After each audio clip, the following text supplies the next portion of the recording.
Puneeth Rajkumar cinema ಒಮ್ಮೆ ನೋಡಿದರೆ ಮತ್ತೆ ನೋಡಬೇಕು ಅಂತ ಅನಿಸುತ್ತೆ. ಒಂದು ಸಿನಿಮಾಗೆ ಬೇಕಿರುವ ಎಲ್ಲ ಅಂಶಗಳು ಆ ಚಿತ್ರದಲ್ಲಿ ಇರುತ್ತೆ. ಪುನೀತ್ ಮಾಸ್ ಹೀರೋ ಆಗಿದ್ರೂ ಆ ಸಿನಿಮಾಗಳಲ್ಲಿ ಒಂದು ಸಂದೇಶವಿರುತ್ತೆ.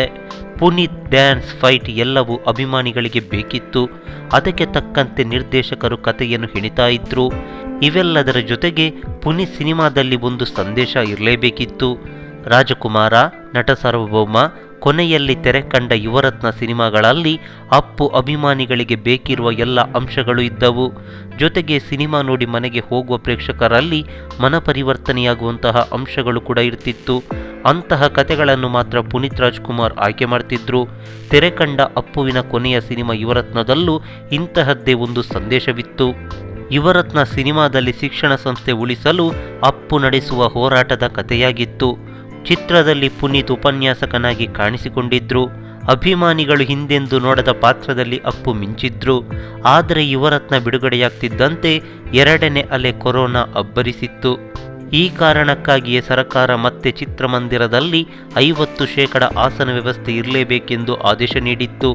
ಒಂದು ವಾರ ಚಿತ್ರಮಂದಿರದಲ್ಲಿದ್ದ ಈ ಸಿನಿಮಾವನ್ನು ಸಾಕಷ್ಟು ಅಭಿಮಾನಿಗಳು ನೋಡಲು ಸಾಧ್ಯವಾಗಿರಲಿಲ್ಲ. ಹೀಗಾಗಿ ಮತ್ತೆ ಕರ್ನಾಟಕದಾದ್ಯಂತ ಯುವರತ್ನ ಸಿನಿಮಾವನ್ನು ರಿಲೀಸ್ ಮಾಡಬೇಕು ಅಂತ ದೊಡ್ಡ ಮಟ್ಟದಲ್ಲಿ ಅಭಿಮಾನಿಗಳು ಬೇಡಿಕೆ ಇಡುತ್ತಿದ್ದಾರೆ.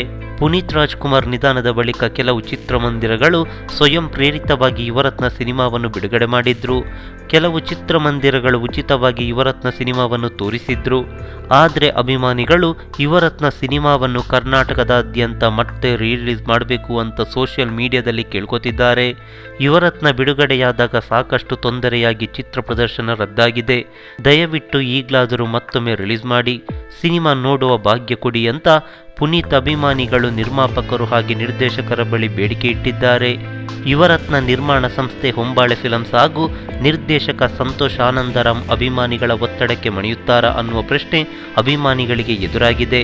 ನಮಸ್ಕಾರ.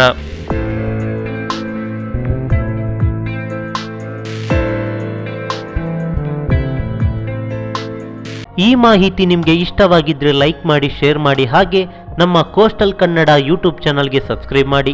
ನಮ್ಮ ಹೆಚ್ಚಿನ ಅಪ್ಡೇಟ್ಸ್ಗಳಿಗಾಗಿ ಕೋಸ್ಟಲ್ ನೆಟ್ವರ್ಕ್ ಇನ್ಸ್ಟಾಗ್ರಾಮ್ ಪೇಜ್ ಹಾಗೆ ಫೇಸ್ಬುಕ್ ಪೇಜ್ಗೆ ವಿಸಿಟ್ ಮಾಡಿ. ಧನ್ಯವಾದಗಳು.